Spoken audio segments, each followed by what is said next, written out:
a community, that's basically focused on accelerating AI adoption. So when Srini and the federal team reached out saying, hey, would you like to jump on board this? I said, of course, yes, it's on the boardroom, and of course I'm on board. So fun fact to share, right? I mean, to start this discussion off, in 2023, Hansen Robotics actually appointed a robot, Sophia, as a boardroom, watcher.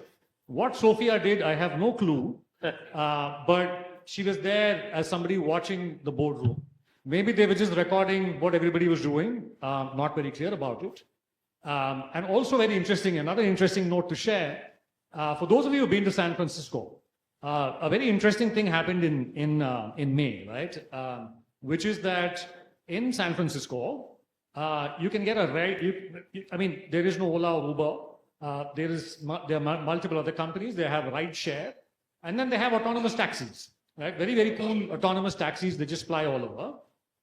In May, the share of autonomous taxis in San Francisco went over the share of ride share cabs, which means that more people actually were in an autonomous taxi in San Francisco in May. And definitely, the boards of those autonomous companies are going to be discussing, what AI has in role for their businesses and how it actually is going to be impacting them. So just thought I'd share this with you guys to actually start off, this discussion. So we're here today to understand, AI, why, it's being discussed in the boardroom.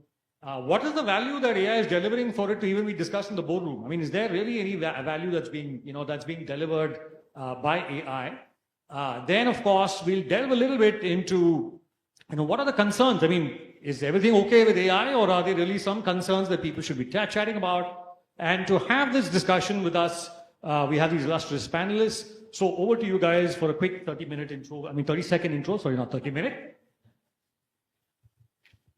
Hi, I'm Jagan Selvaraj. I have three companies, Entrance AI, Inpaisan AI, and Tunai AI. So if you take us, before 1 year, every of our companies are .coms or .ios. So we transformed everything into AI because we feel like the change should start from us when we start pitching it to our customers. So that's my quick introduction. Yeah, hi, I'm Aparna. I represent Manage Engine. We are a division of Zoho Corp. We've been around for about 25, close to 30 years now. I head the Enterprise Services Division.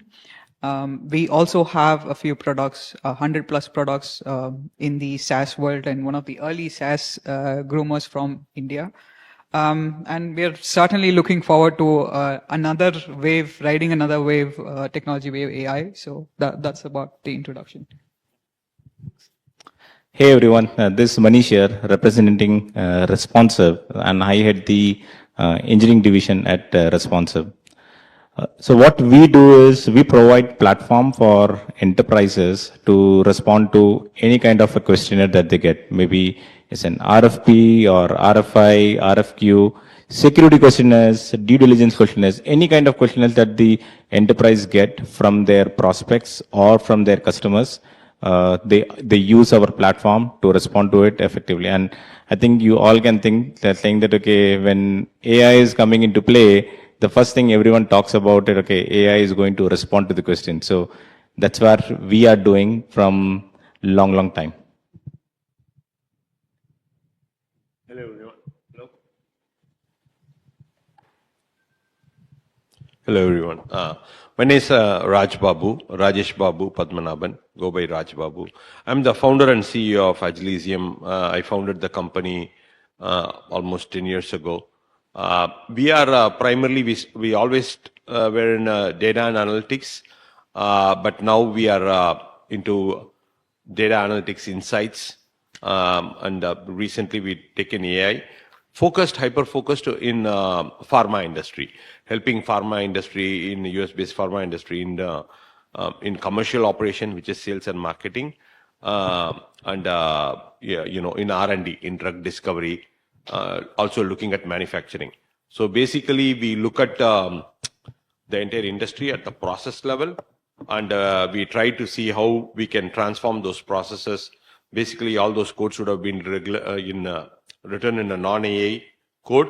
So we are looking at transforming all that into agentic AI and making it, hyper intelligent, get a lot more effectiveness and efficiency. So that's what we do. Awesome. Thank you all for that. So we're going to dive right into it, right? So AI, I mean, Srini was probing Dinesh and, should AI, what is really the value of AI and, what's being discussed. So I think we need to first even start, we're trying to see whether we go a little bit behind that. I mean, AI is an IT topic. Should it really be in a boardroom, right? So that's the fundamental question. And sort of to give us perspectives, I think we'll start with you, Raj. So Raj, you have extensive experience working in Fortune 500 companies, running your own, business today.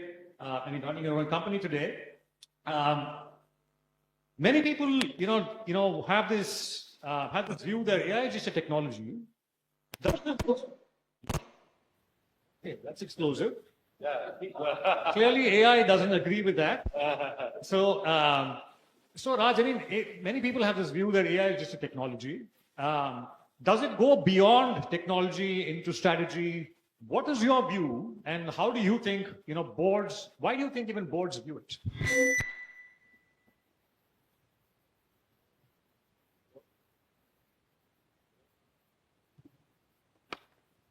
And we just knocked all the mics out of that question.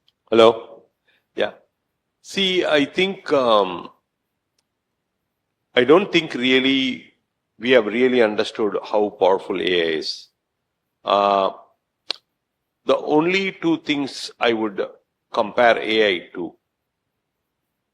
AI is for humanity as transformative as fire, wheel, and the politics of democracy, right?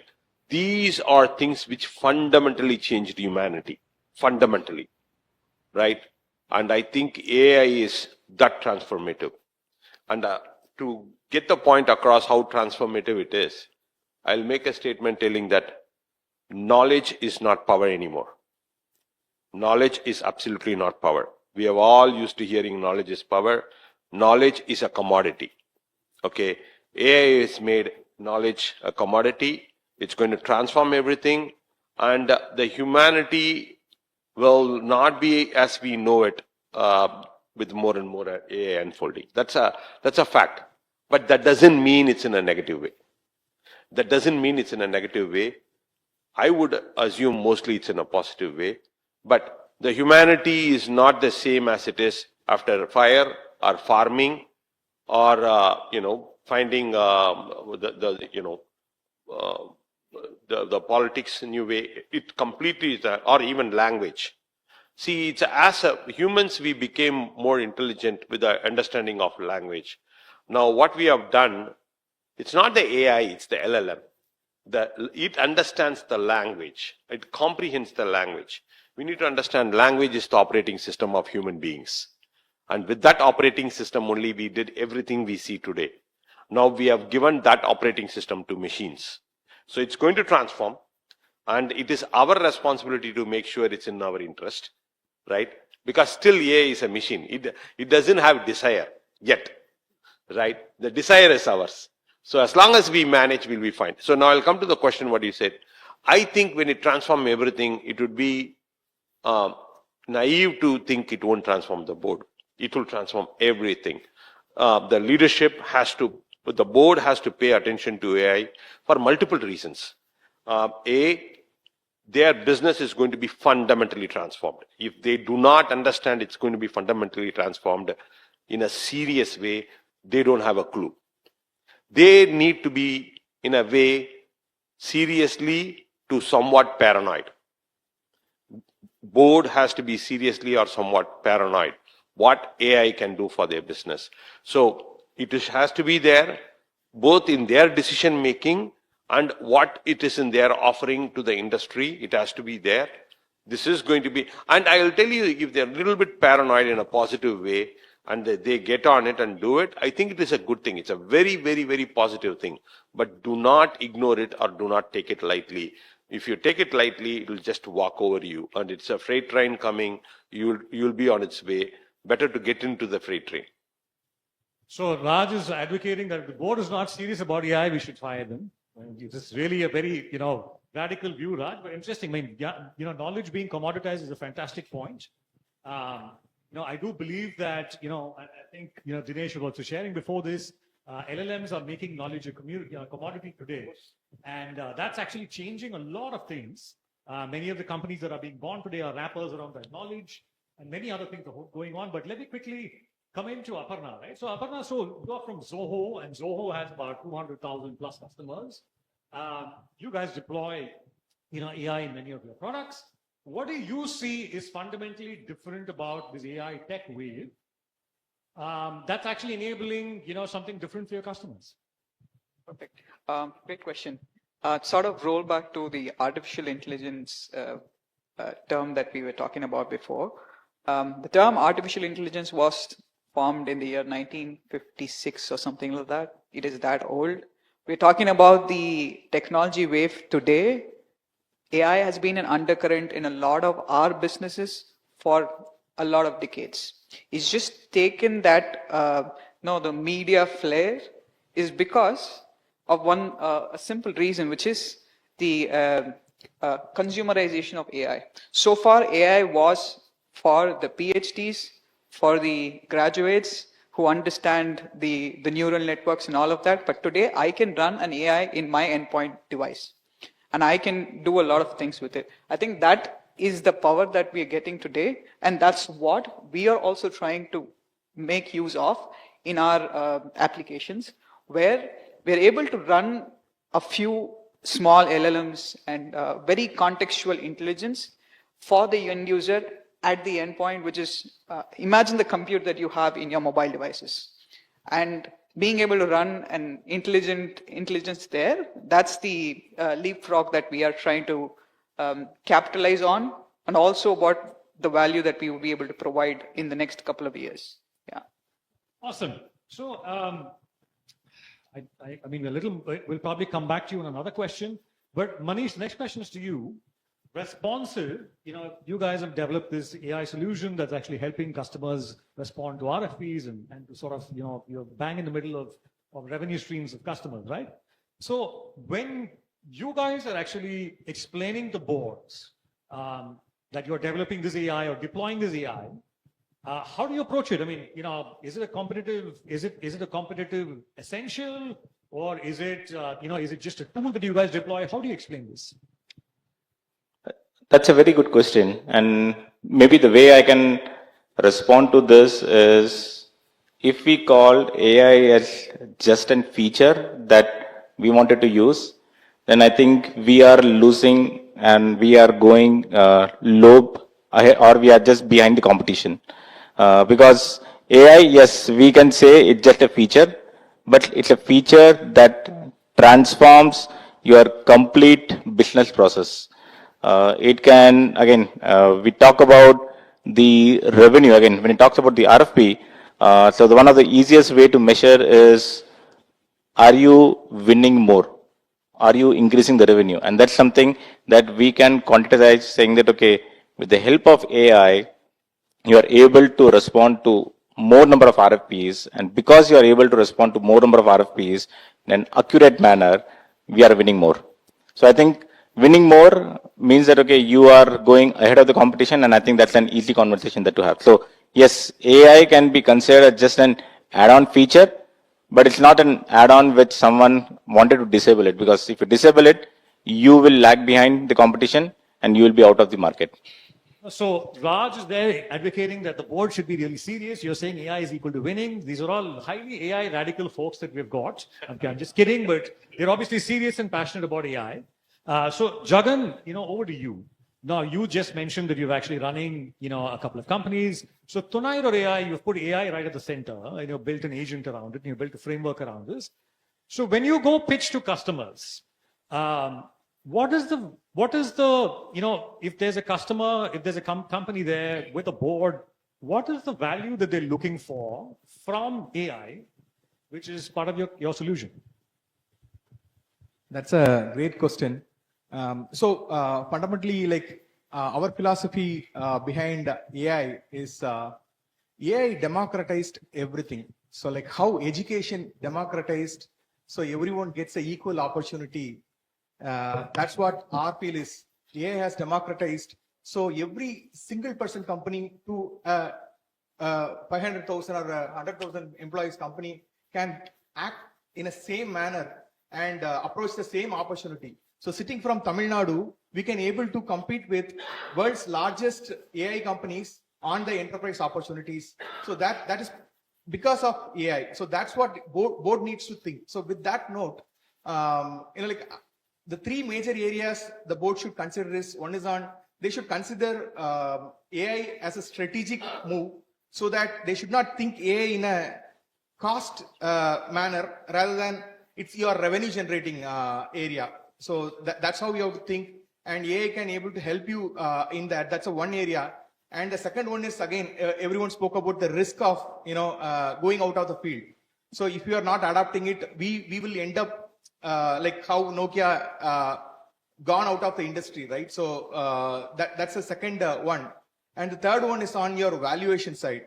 So if we adapt AI, it can help any companies to, at least at this stage, it can help you to retain your existing employees and perform 10x out of it. If your turnover is 1,000 crores, you can make 10,000 crores. So that's the thumb rule you can keep, and it can help you to generate more revenue in 10x and generate valuation in 10x. So that's our view behind this.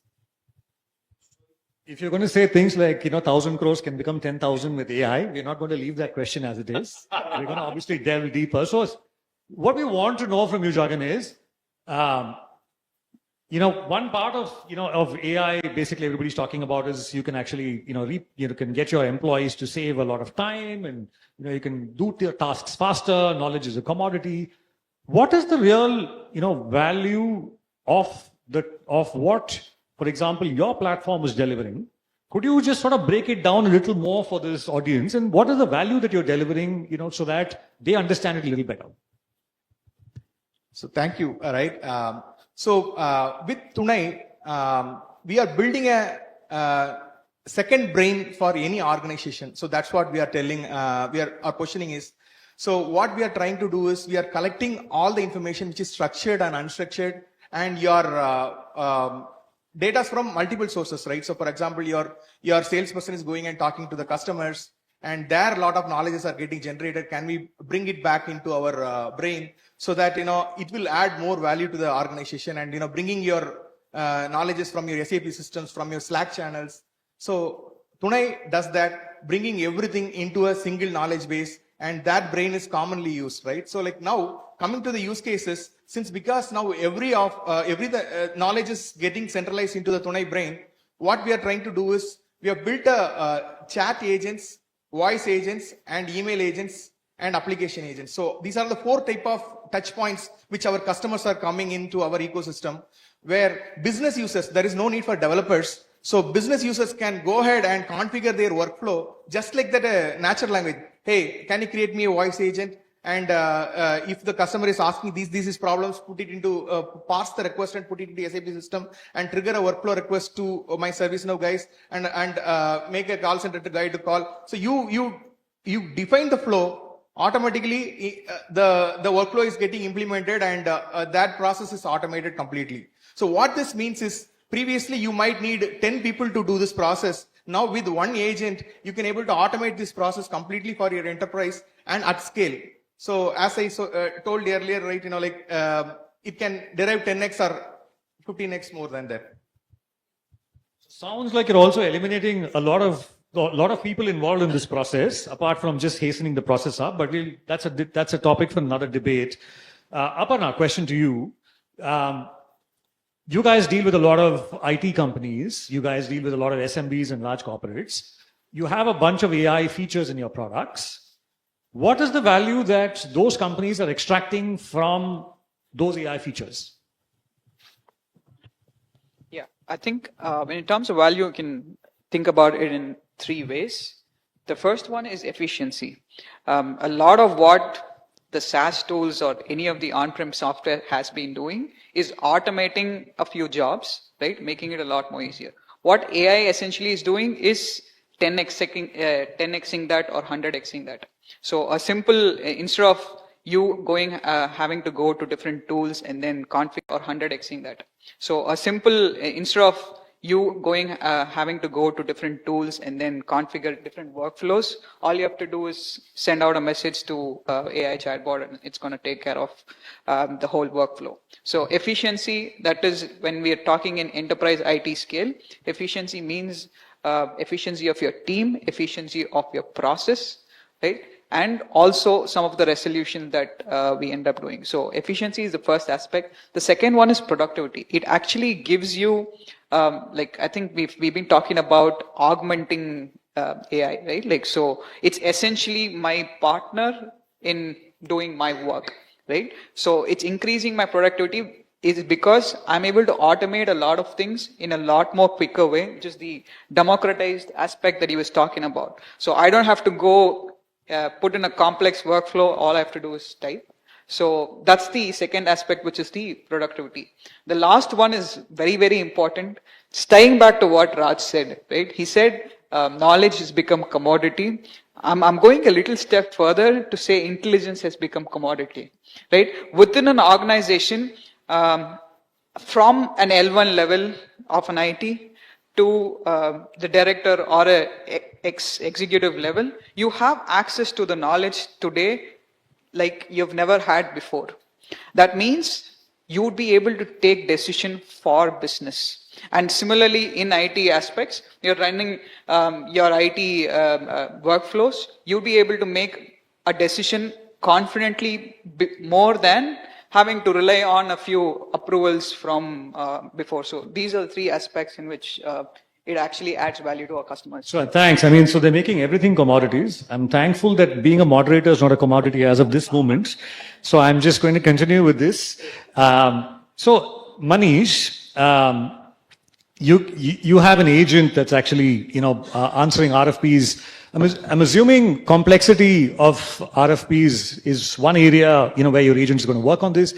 What other strategic value does the AI that actually does this automatic RFP management? I mean, because we have all been, at least some of us have been part of companies where you normally have a separate team, right? I mean, for those of you who think that RFPs are very simple work, typically they're pretty complex. Your company's revenue streams depend on how well you answer RFPs. If you do a bad job of answering one question in an RFP, it's highly possible that you actually lose that deal and therefore lose a significant amount of revenue. So in that context, Manish, the question is, what is the strategic value that you guys deliver with AI? If you could just peel that out a little bit for the folks. You have actually answered my question. Sorry. It's okay. But again, I would like to go back to the history of responsive. So before responsive, we used to call ourselves as RFPIO. I know it's a little bit difficult to pronounce, and it was saying that, okay, it was specific to RFP, and that's why we rebranded as responsive. But one of the core value that we had, even during the early days, was give back time. So that means, yes, there are a lot of organizations that have a dedicated team to respond to RFPs, but there are a lot of companies who don't have a dedicated team. Rather, when they get an RFP, they will bring in the product manager, they will bring in the SMEs from different departments and say, okay, can you respond to these RFPs? So we did the automation, and we were able to bring down the RFPs, which was done in a manual way, from 2 weeks to 1 week, even without the Gen AI. So that means with the old version of the AI, which we are talking about, in the 1950s that you spoke about. With Gen AI, what we are able to do it is, from 1 week, we are able to bring to 1 day. So that's the power. So that means we are able to save the time. Again, we are not talking about that, okay, we are cutting the people. We are not talking about cutting the people, because the people is still needed. It's just that we are able to cut the time from 2 weeks to 1 week. So you're saying one is time. Yeah. The second thing is these people who you also mentioned something interesting. The companies will bring in some of their experts to vet the RFP. Is that still a need?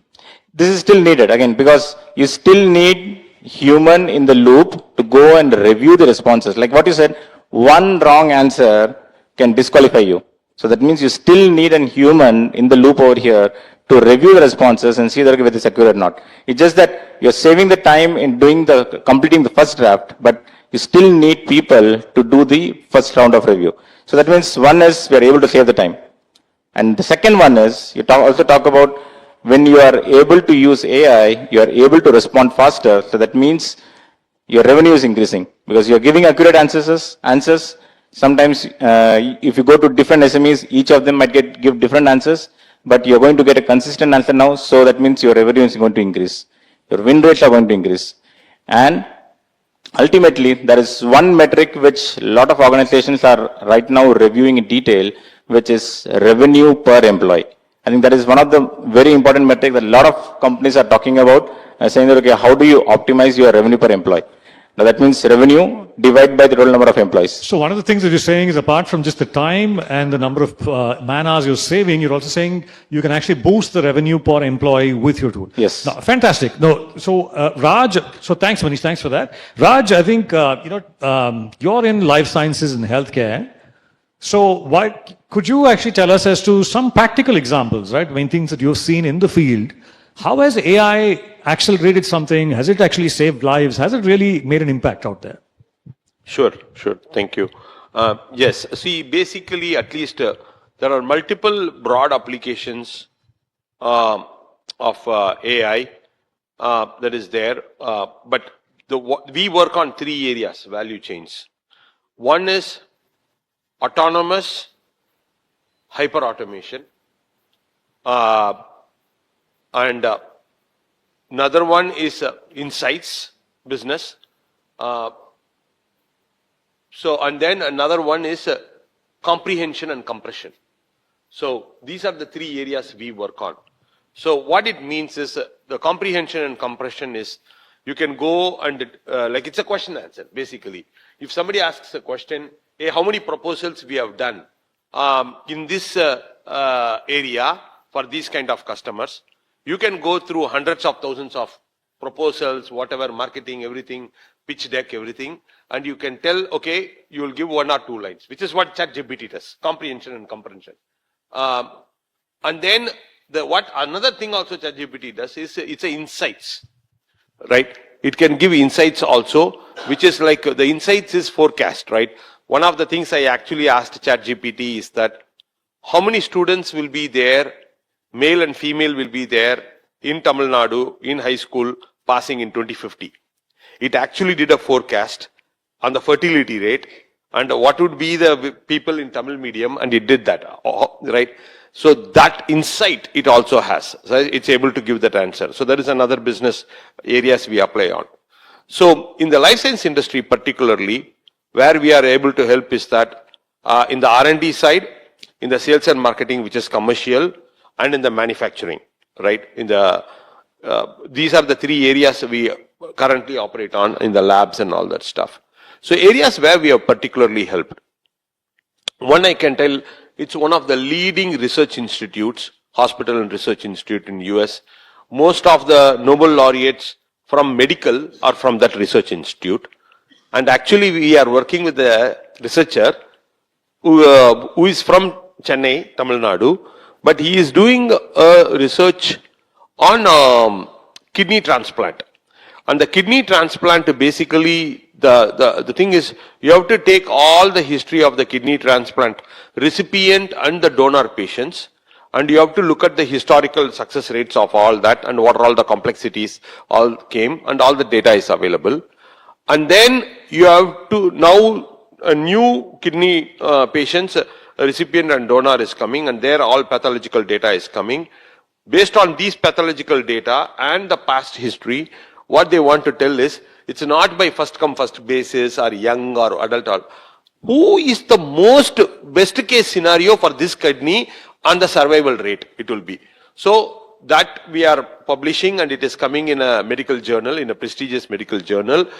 So it's really saving lives. So that's fascinating. Stuff like that. There is, patient targeting and stuff like that. We can go on. And as an industry-wide, we have not done it. In the industry-wide, we all know, discovering a drug, basically it is a 12-year journey, right, from start to end. If we can shave off, one of the things our customers want is to shave at least 4 years out of that 8 years. That means it can reach the patient earlier, patients' lives could be saved earlier. And this has been proven, this is not an idea, because now what you can do is that all these experiments and everything, you can do it digitally. You can have a digital patient, and you can have a digital treatment, and you can have a digital cure. And then if all that sets, then you come into animals and humans, right? All this is, it's been done. And it's not a hypothetical idea. By the way, this was tested in COVID.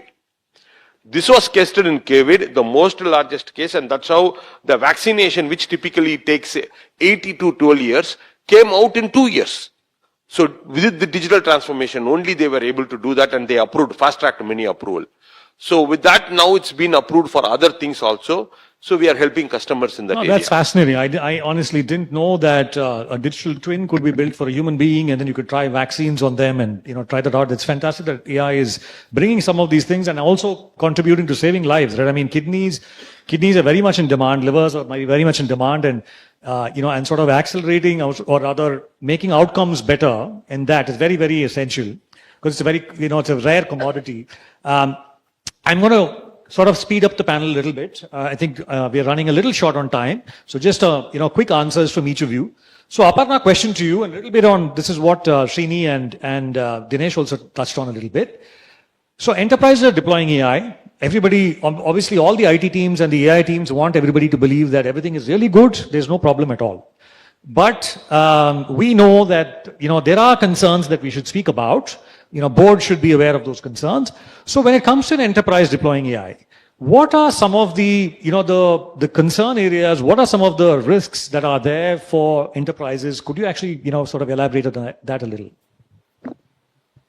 Yeah, I think the fundamental understanding of is it fine? Yeah.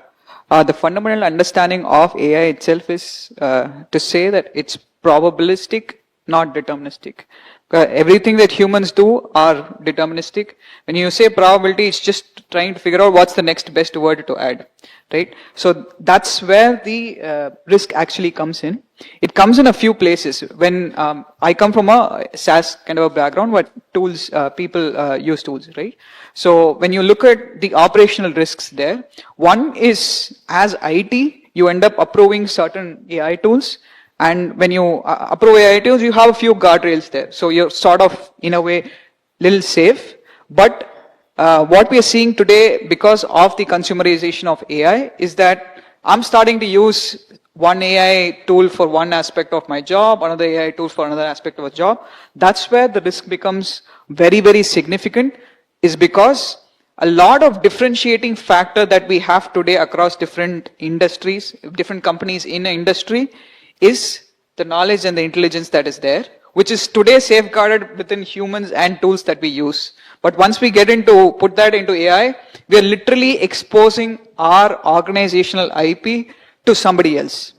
And that is one of the biggest business risk that we have when AI tools start sprawling, right? The other one is where... Sorry, I have to interject for a second. Do you think it's intentional that AI wants to learn from all conversations from you, and these big billion-dollar businesses want to steal everybody else's information? I think it's already starting to become, even in all of our organizations, because I know I'm using AI for my work. I'm not supposed to be doing that, right? I'm copying a few customer data just because I want to compute it well, and then AI gets that information and it's gone. That's the, we saw the New York Times and OpenAI case, right? New York Times, their editorial is their IP. And those guys just stole their IP. So that's how all of the businesses also happens. Yeah. So that's where we're actually losing business IP. And I think that'll be like a very significant impact on each of our business. Why it's a existential thing, like he was saying in the beginning, right? You have to be paranoid about this. Yeah. Sure. So, okay. So we have to move on to the next person, Aparna. So, but thanks for that. Manish, she spoke about a little bit about our safeguards, and I'll just have one more question after this, and we'll open the floor. You guys are actually practically determining if RFPs are being responded to. If they're not done well, you just said there's obviously a lot of risks over there. What kind of safeguards do you guys have to build to make your products actually work best for organizations? First is, again, we do have, again, none of them is done autonomous way using AI. We have human in the loop when all the conversation or all the draft that is getting prepared. And we have also implemented something called as an trace score. For every response that we generate, we also generate a score, which is called as a trace score, which is trustworthiness, saying that, okay, from where we got this response, is it trustworthy? Relevance, whether it is relevant, whether it's accurate, whether it is complete, and whether the response can be explainable, saying that, okay, from the source. So we have created this framework, and we do show score to the SMEs, saying that, okay, this is the response, and this is the score, and this is all the sources from where it came from. Now it's still on the human or still on the expert to go and review the responses and see whether it's accurate or not. Because RFPs, if there is something wrong in the RFPs, they will lose. And I don't think any of the business is going to take that risk, saying that, okay, that let AI do the job. I don't think that's going to happen. So I think human in the loop and the trace score along with it is helping them to do faster. Thanks for that, Manish. I have questions, but we don't have time for them. And I'm going to ask Jagan one final question. So Jagan, I mean, Aparna just told us that the more, you expose your company's communications to AI, there's obviously risks. But you guys are right in the center of it. You're expecting customers to open up their emails to you. You're expecting them to open up their SAP systems and all of the systems to you. Obviously, they have a bunch of questions in their hand, right? And they obviously are wondering what are the risks are there. How do you address some of them? So I would like to segregate into two part of this question, right? So like one is what happens like in every enterprise mind in taking a decision about AI.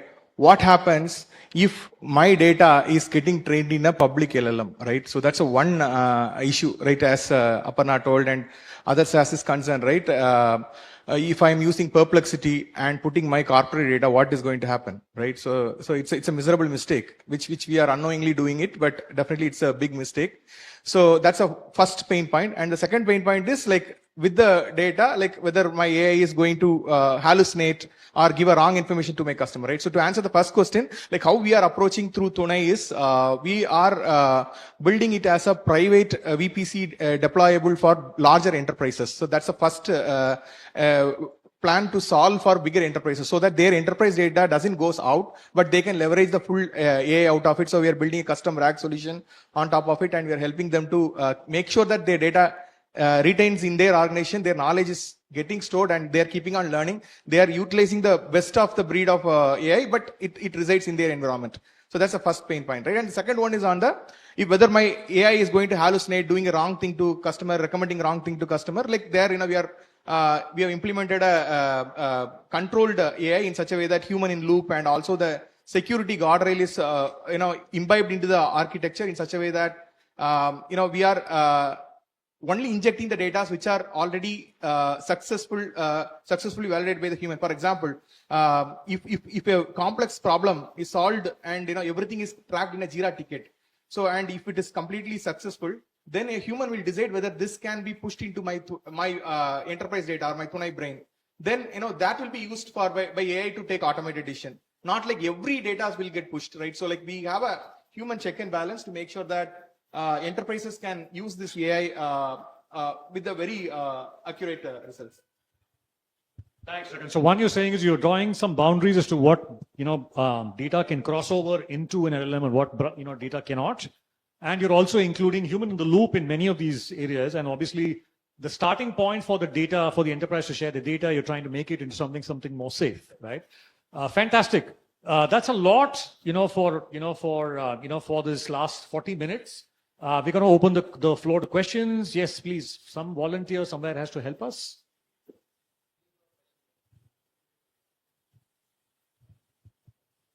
When you ask a question, please tell us who it's meant for and then it is.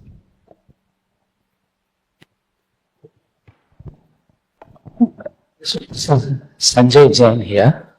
I would like to understand from each one of the panelists.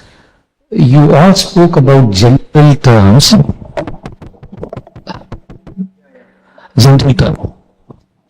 So we have only 3 questions. When you say you wanted all panelists to answer your question, that will probably have to happen. With one panel, one question. How it is going to impact the nation as a whole, because the government of India, given the current scenario in terms of positive impact, I'm not talking about negative, it is subject to the creativity of the person's mind to put application as a human being. The government point of view, how this AI is going to be positively in terms of revenue, I'm asking from the positive sense, politicians, bureaucrats, etc. So your question, there are many questions in that. I'll just pick one, one summary question. What do you want to answer? Positive, anybody, it's up to the creativity. Aparna's going to go for it. I've been very interested in this topic because the scale of nation is crores, and the business that we are doing is 10,000, 12,000, 20,000 people, right? When it comes to India, the biggest advantage or the biggest impact that it can have is at the grassroots. Today, we do not have human resources who can go to the ground, any small ground, to go and say, these are the financial things that you have access to. These are the seeds you can buy for certain things. Those things we don't have today. But AI can scale to that level in their own, in their language. Government is investing in voice, language and voice models. This is going to help them reach that. I think the impact that we're going to have across the strata of the society is going to be crazy. But national security, I'm not the right person to talk because I know that's something everybody is drawing lines. Yeah. Awesome. So we go to the next. To Raj, you mentioned about knowledge being made as a commodity, and you're in the health science part of it as well. If you take, for example, nursing has two parts to it. One is the knowledge of the person, of the pain, and the second thing, how to approach to it, the soft part of it. As the AI got into the sentiment part of it to address that particular issue, maybe having what the issue was, but as it got into the sentiment part of it, and maybe it's touch upon question to Aparna would be, you mentioned about the efficiency of AI. Is it getting translated to effectiveness also? For example, yes, AI may be efficient in predicting the weather, but is it effective as a predictions has gone better? And one more thing would be on the guardrails. Is it getting across the country and across all the countries, or is it only in particular patches within some companies? Yeah. See, I think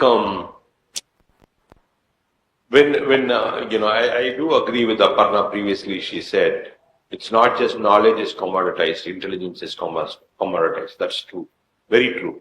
And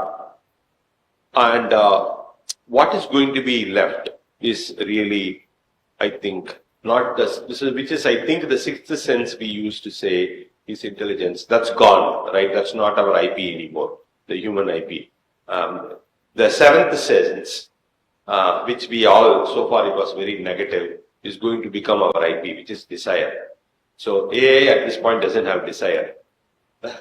So I think the compassion, the desire, the love for humans to have. Humans, we do like groups, that human to human touch. I think that is what is going to kind of be the future. The engineers who were kind of built last 20, 30, 60 years are going to become commodity. Our agent is going to replace the engineers. I think it's going to be the time of philosophers and poetry people and all that stuff to come.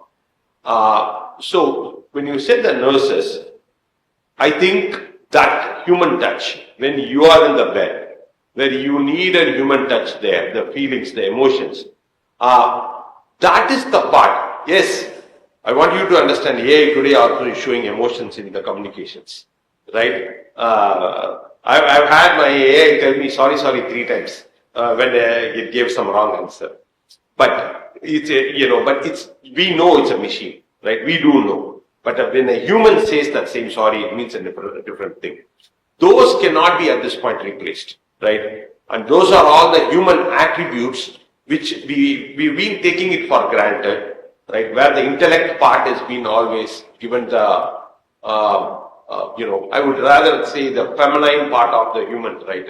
Which is the softer touches, I think those are going to be amplified, but all the hard intellect which we've been giving importance is going to be replaced by AI. So I think we are going to learn. It's going to transform. But I think generally what we have been taking for granted or generally in the society is being ignored. The softer parts, the art, the philosophy, the music, and those are the parts which is going to be more human thing, and all the the intellect part will become the machine agent thing.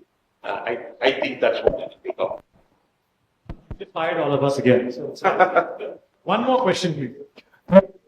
This is Gopal from College of Engineering, Dindi campus of Anna University. Question to Mr. Manish.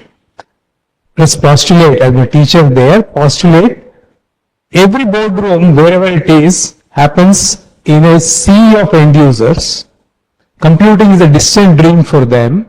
The edge device is very powerful, time shared. Device itself is time shared.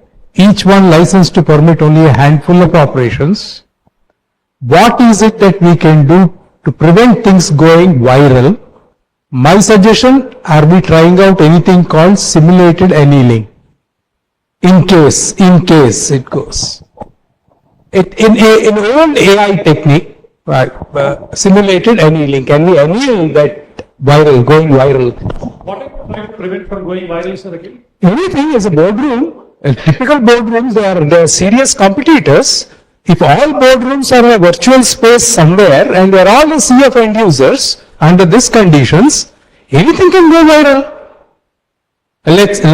You're trying to prevent it's like a mass, adoption of something from happening. Is that what you mean by going viral? Okay.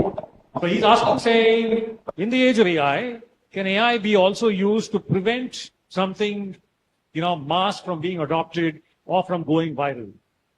In whatever way you think you understand. I'm still thinking. I can answer. I like the reasoning model you're using. The reasoning model here is also thinking, yes, Raj. See, I think basically, which we will be more and more talking about, right? AI, I think really we need to very seriously, sometime before it was asked here, is we need to very seriously, very soon think about guardrails for AI. I think AI, we should put circuit breakers everywhere. Every freaking place put the circuit breakers, and there has to be a layer of people who have the key for the circuit breakers. Because I am not afraid that AI the synthetic will become taking over the human. I don't think it will happen. But there is going to be a lot of rogue elements which are going to take the AI and take over the, do destruction or threat or whatever it is. So that's very much possible. So as we put this autonomous, it's becoming, we need to put circuit breakers every single place, and at a push of a button at a various level, be it town level, city level, state level, you need to put it to kill it.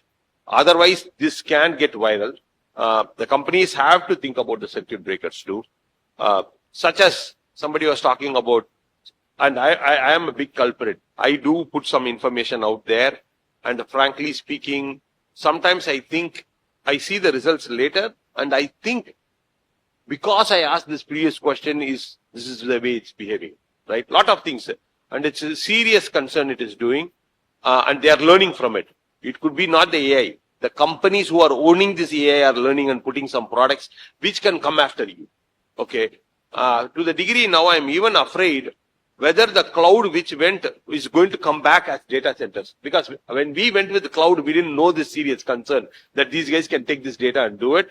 Now I'm thinking maybe we should bring data centers. So all these are valid questions because concerns which we were never aware of before has come to light now.